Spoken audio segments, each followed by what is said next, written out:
మన ఆత్మీయ తండ్రి దైవజనులు రాజశేఖర్ రాయ్ గారు ఉన్నారు. ఆయన వయసు సుమారుగా 68, 69, 70. దరిదాపుగా 4 సార్లు యాక్సిడెంట్ అయినాయి.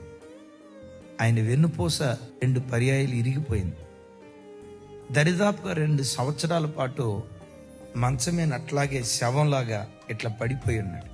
ఇక అయిపోయింది, శవంలాగే ఉంటాడని దేవుడు కనికరించాడు, ఆయన బ్రతికించాడు.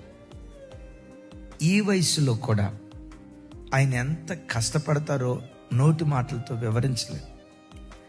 మదనపల్లికి ట్రైన్ జస్ట్ 1 సంవత్సరం క్రితం వెళ్ళింది. మొన్నదాకా ట్రైన్స్ లేవు. అయ్యగారు ఎప్పుడైనా మీటింగ్కి రావాలంటే మదనపల్లి నుంచి తిరుపతి కారు మీదో బస్సు మీదో రావాలి. ఆ రోజుల్లో రోడ్లు సరిగ్గా ఉండేవి కాదు కదా. ఆ గుంటల రోడ్డు గుండా వెళ్తూ ఉంటే వెన్నుపూస కదిలేది.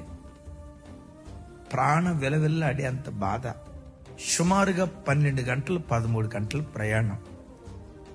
మీరు నమ్ముతారా? ఈ రోజుకి అనంతపూర్ దాటి మదనపల్లి వెళ్తా ఉంటే ఏడుస్తా, దేవా ఈ వయసులో కూడా ఈ దైవజనుడు ఎంత కష్టపడుతున్నాడా.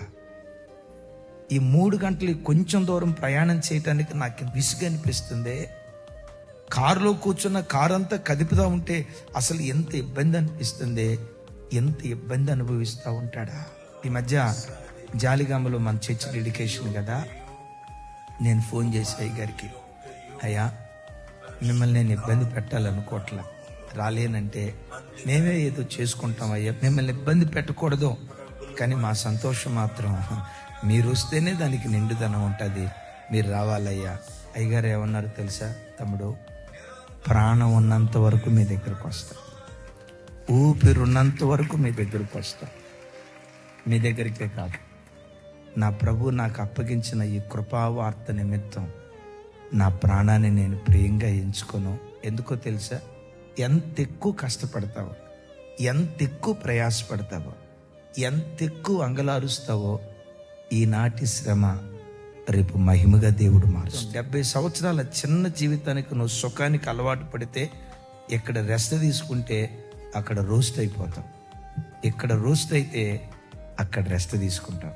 నిన్ను నీవు శ్రమలకు అప్పగించుకుంటే ఈనాటి శ్రమ రేపు మహిమగా దేవుడు మారుస్తాడు.